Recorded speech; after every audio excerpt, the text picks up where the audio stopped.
گهواره‌ای در مه. هیچ وقت فکر نمی کردم یه روز، یه صبح معمولی، یه کاری به ظاهر ساده مثل آوردن یه سبد ظرف زندگیمو طوری زیر و رو کنه که هنوز بعد این همه وقت شبا خواب راحت ندارم. صبح بود، از اون صبحایی که هوا هنوز کاملا روشن نشده، نه تاریک نه روشن، یه مرز عجیب بین شب و روز. مه مثل یک لایه نازک روی زمین خوابیده بود. توی دشت و بین ردیفای محصول صدای خفیف پرنده ها می اومد و بوی خاک خیس از شب قبل توی هوا پخش بود.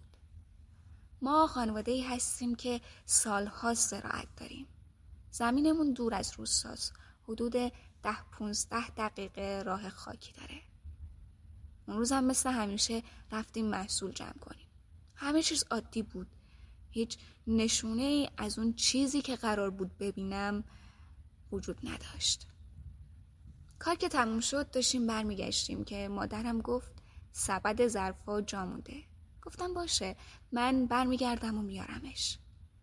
ولی همین یه جمله، همین یه تصمیم ساده مسیر کل زندگیمو تغییر داد. به سمت زمین برگشتم. راه خاکی زیر پام صدا میداد. مه کم کم پررنگ‌تر میشد. انگار داشت خودش رو میکشون وسط زمین. باد خفیفی میوزید و صدای خشخش علف‌ها روی اعصابم را میرفت. نمیدونم چرا از همون لحظه هایی که داشتم نزدیک میشدم احساس کردم چیزی توی هوا سنگینه.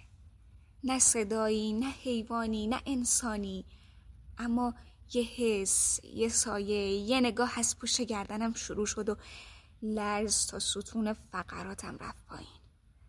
با خودم گفتم چیزی نیست، خلق صبح، خستم. اما اون حس لعنتی هر لحظه بیشتر می شد. رسیدم به اون نقطه‌ای که صبح بودیم. همه چیز همون جور بود. رد پاها، سبد ظرفا، ردیف محصولاتی که چیده بودیم. ولی یه چیز اضافه شده بود. اونجا چند متر دورتر یه زن ایستاده بود. اول فکر کردم از اهالی روستاست، ولی چطور ممکن بود بدون صدا، بیخبر، وسط زمین ما ظاهر بشه؟ اونم تو اون ساعت، اونم تنها. زن کنار یه گهواره چوبی بود. گهواره قدیمی مال دوران خیلی قبل، از اونایی که مادر بزرگا نگه داشته بودن. داشت گهواره رو تکون میداد، آروم و یک نواخت، و تمام مدت مستقیم به من نگاه میکرد. خشکم زد. برای چند ثانیه جدی نمیتونستم تکون بخورم.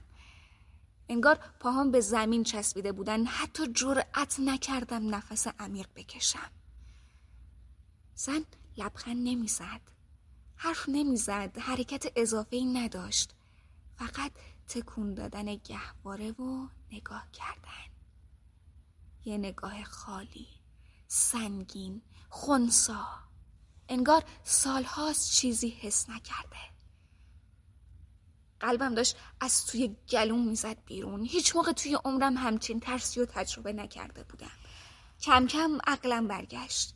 گفتم باید برگردم، باید از اینجا برم سریع. آروم آروم عقب رفتم. چشمم هنوز به زن بود که تکون نخوره، که یه دفعه ندوه سمتم. اما تکون نخورد. انگار فقط میخواست نگاه کنه، یا شاید نگهت داره. تا رسیدم به ماشین دستم شدیداً میلرزید. کلیده از دستم میافتاد. بالاخره هر جوری که شد سوار شدم. ماشین رو روشن کردم و گاز زدم. اما زن خیلی ساده، خیلی معمولی، بدون دویدن، بدون عجله شروع کرد به راه رفتن دنبال من. نه داد میزد، نه میدوید، نه میپرید. ولی سرعتش یه جوری بود که با وجود این که من ماشین زیر پام بود حس می‌کردم اون همیشه نزدیکه. یه جوری که انگار هر کاری می‌کردم نمیتونستم ازش فاصله بگیرم. راه خاکی و پر از پیچ و خم بود. ماشین روی دستاندازها میلرزید. نفسم تند شده بود. عرق سرد روی پیشونیم نشسته بود. نگاه کردم توی آینه. زن هنوز اونجا بود. اما نکته عجیب این بود که هیچ رد پایی پشت سرش روی خاک دیده نمیشد. پاش روی زمین بود اما خاک تکون نمیخورد. اینجا بود که فهمیدم اون چیزی نیست که توی نگاه اول فکر کردم. ترسم چند برابر شد. گاز رو بیشتر فشار دادم. قلبم داشت میومد توی دهنم اما اون بازم دنبال من بود. با همون سرعت، با همون ریتم. انگار جاده براش مهم نبود.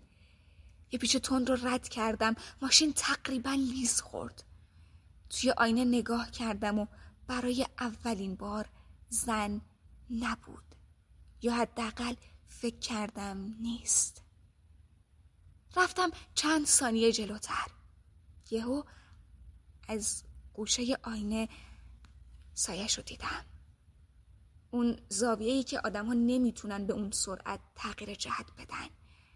ولی اون این کارو کرده بود. یکی از نقاط جاده یه سرازیری کوتاه داره. توی سرازیری سرعت زیاد میشه و ماشین میپره.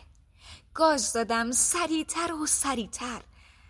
اما درست وسط سرازیری صدایی روی شیشه کنارم اومد. نه دست بود نه ناخن. نه چیزی که بشه اسمش رو گذاشت دست آدم. یه چیز سرد و صاف. فقط یه فشار طولانی. انگار که داشت سر خوردن انگشتا رو روی شیشه حس می کردم. داد زدم. واقعا داد زدم. ماشین منحرف شد. چرخا رفتن روی سنگ. هر لحظه ممکن بود چپ کنم. ولی فقط گاز دادم بدون فکر، بدون تعادل. فقط میخواستم ازش دور شم. وقتی اولین خونه روستا از دور پیدا شد انگار قطره‌ای امید توی دلم ریخته شد. نور خونه ها، صدای سگا، دود از دودکش، همه چیز نشونه زندگی بود. گفتم تموم شد، رسیدم، الان دیگه نمیتونه دنبالم بیاد. اما وقتی توی آینه نگاه کردم زن درست لب جاده بود. ایستاده و نگاه میکرد. نه تکون میخورد، نه جلو میومد، نه عقب میرفت. فقط نگاه میکرد. تا رسیدم داخل روستا.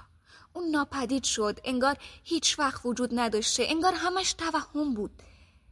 ولی من میدونم توهم نبود. وقتی رسیدم خونه مادرم گفت چته؟ رنگت پریده؟ اما چی میگفتم؟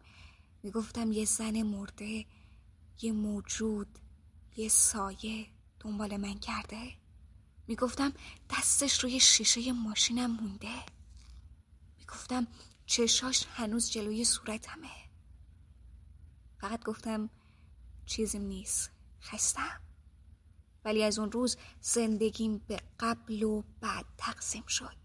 شبا وقتی از پنجره صدای باد میاد، وقتی یه سایه از کنار خونه رد میشه، وقتی یه گهواره قدیمی توی فیلمو میبینم، قلبم میلرزه.